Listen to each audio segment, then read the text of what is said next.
براہ راست میت کے جسم کو ہاتھ جو ہیں وہ براہ راست نہیں چھونے چاہیے۔ وضو کرائیں۔ اب وضو کس طرح کروانا ہے وہ بھی آپ نے اچھے طریقے سے سمجھنا ہے۔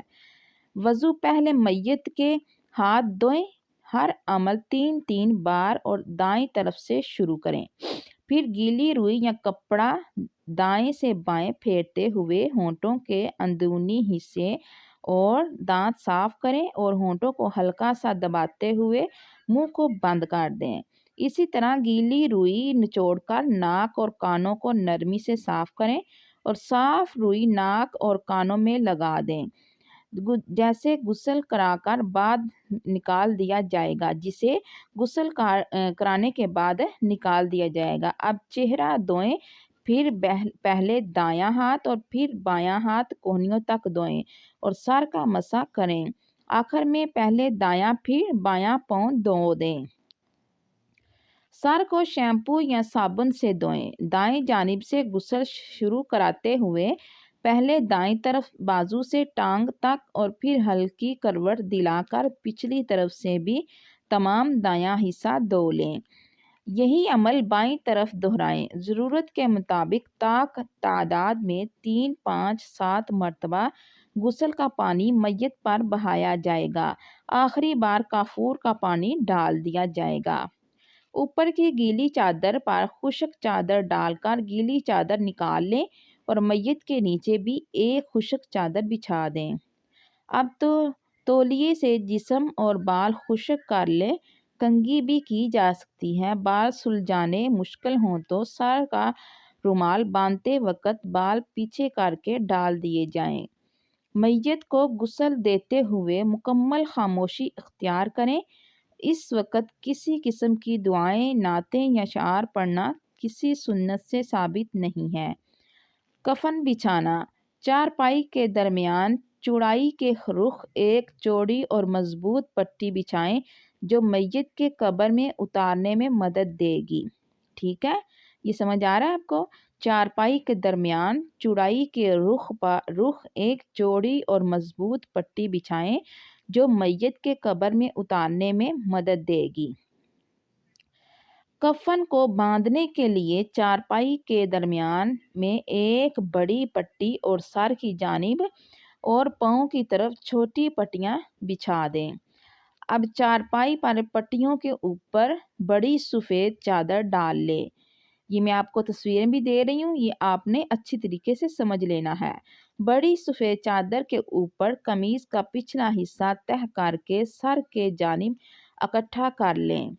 اس کے اوپر ناف سے پاؤں تک تہہ بند بچھائیں، پھر سینہ بند گردن سے گھٹنوں تک بچھائیں۔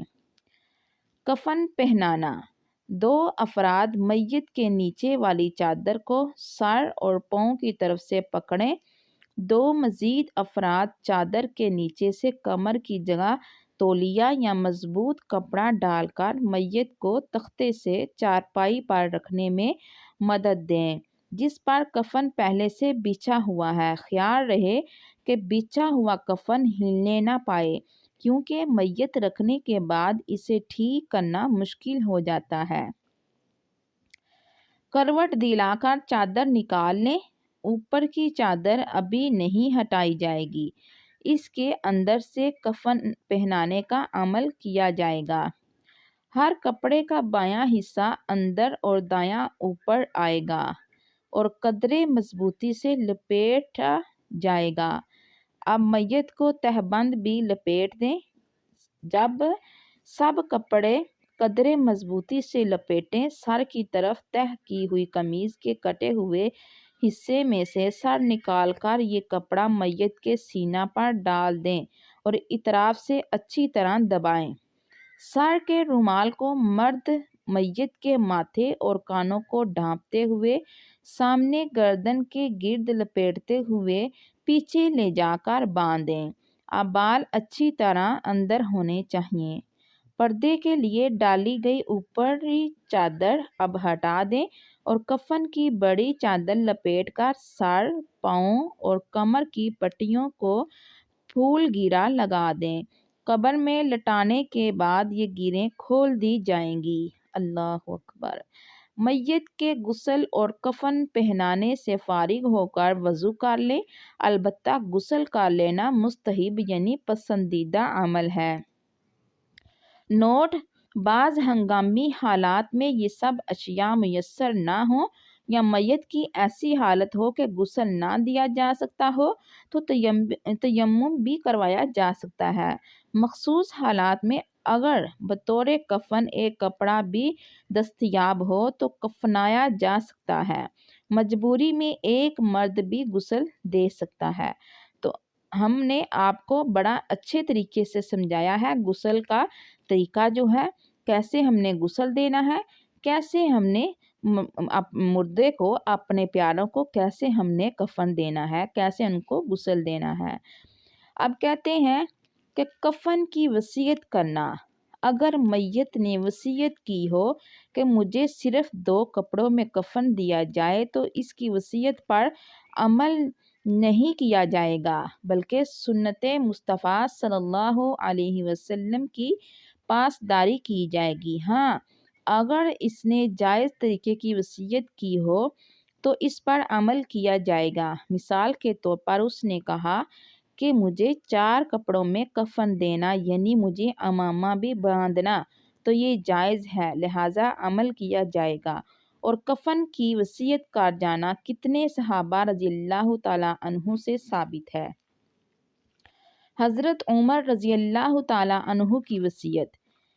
حضرت یحییٰ بن راشد رضی اللہ تعالیٰ عنہ نے روایت کی کہ عمر بن خطاب رضی اللہ تعالیٰ عنہ نے وصیت کی تھی کہ میرے مرنے کے بعد میرا کفن درمیانہ درجہ کا رکھنا، کیونکہ اگر میں عند اللہ نیک ہوں گا تو مجھے اس سے اچھا دے دیا جائے گا، ورنہ یہ بھی جلد چھین لیا جائے گا۔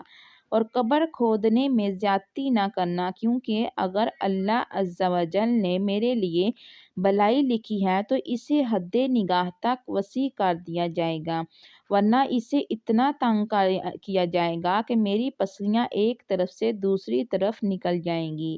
اللہ اکبر۔ حضرت ابوبکر صدیق رضی اللہ تعالیٰ عنہ کی وصیت۔ حضرت عبادہ رضی اللہ تعالیٰ عنہ نے روایت کی کہ جب حضرت ابوبکر صدیق رضی اللہ تعالیٰ عنہ کی وفات کا وقت قریب آیا تو انہوں نے حضرت عائشہ رضی اللہ تعالیٰ عنہا کو وصیت کی کہ میرے اس دونوں کپڑوں کو دھو لینا اور انہی میں کفن دینا، کیونکہ تمہارے باپ کو یا اس سے اچھے کپڑے دیے جائیں گے، یہ بھی چھین لیے جائیں گے، یا اس سے بھی اچھے کپڑے دیے جائیں گے یا یہ بھی چھین لیے جائیں گے۔ اگر کسی مسلمان کا آدھا دھڑ ملا تو کیا کریں؟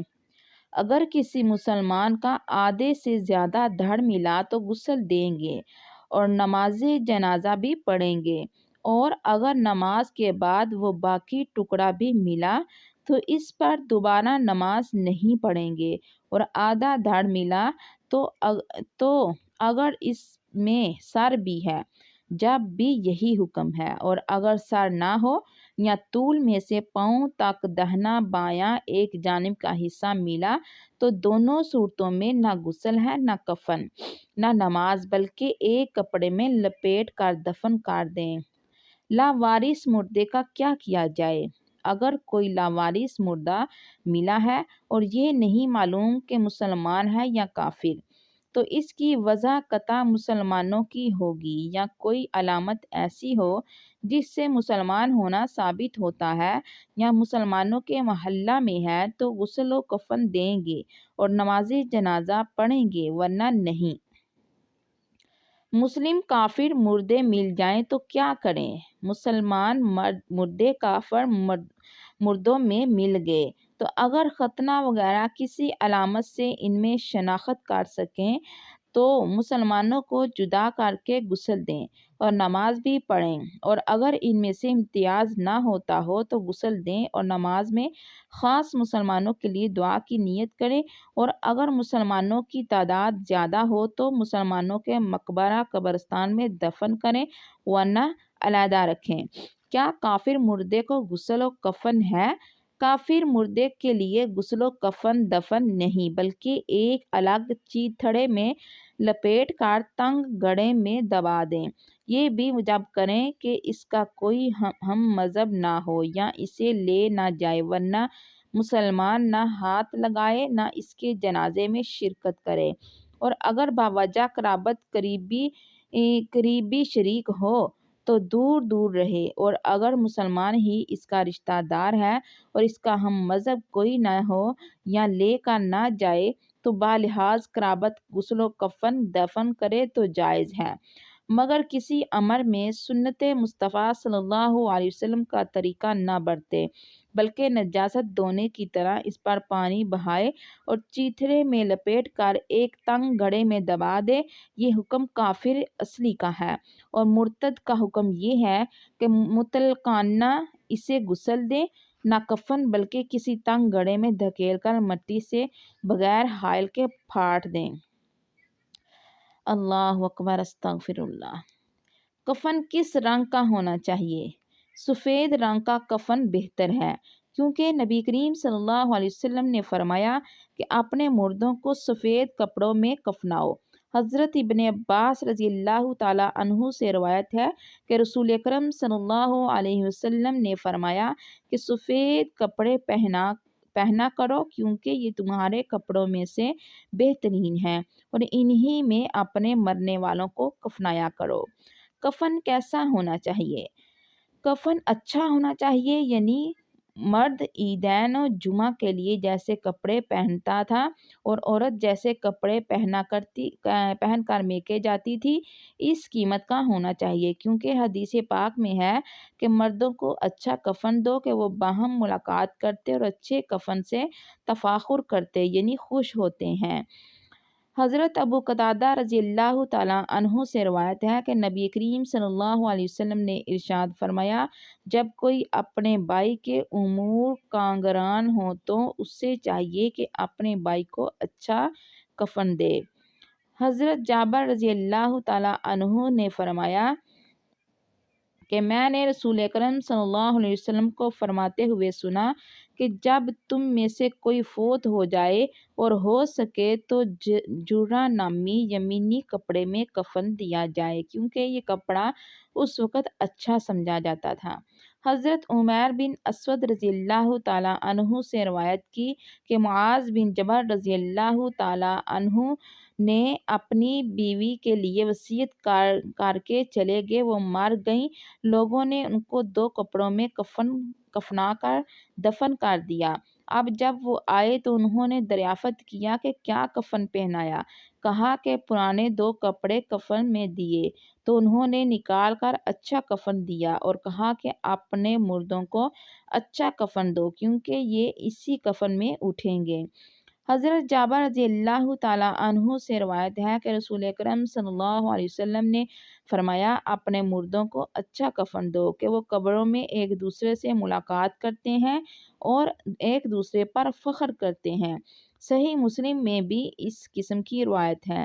علماء کرام رحمہ اللہ تعالیٰ فرماتے ہیں کہ اچھے کفن سے مراد یہ ہے کہ وہ سفید پاک صاف ہو، کیونکہ حدیث شریف میں زائد قیمتی کفن کی ممانعت فرمائی گئی ہے۔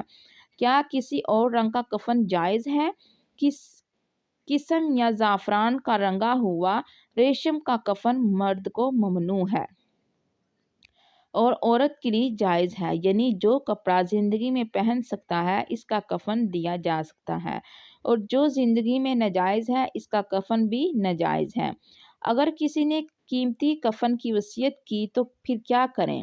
اگر کسی نے یہ وصیت کی کہ اسے 1000 روپے کا کفن دیا جائے تو یہ نافذ نہ ہوگی، بلکہ متوسط درجہ کا دیا جائے، اور اسی طرح کسی نے یہ وصیت کی کہ کفن میں اسے 2 کپڑے دیے جائیں تو یہ وصیت بھی نافذ نہ ہوگی اور اسے سنت کے مطابق ہی کفن دیا جائے گا۔ کیا پرانے کپڑے کا کفن ہو سکتا ہے؟ جی ہاں، پرانے کپڑے کا کفن بھی ہو سکتا ہے، مگر پرانا ہو تو کم از کم دھلا ہوا ہو کہ کفن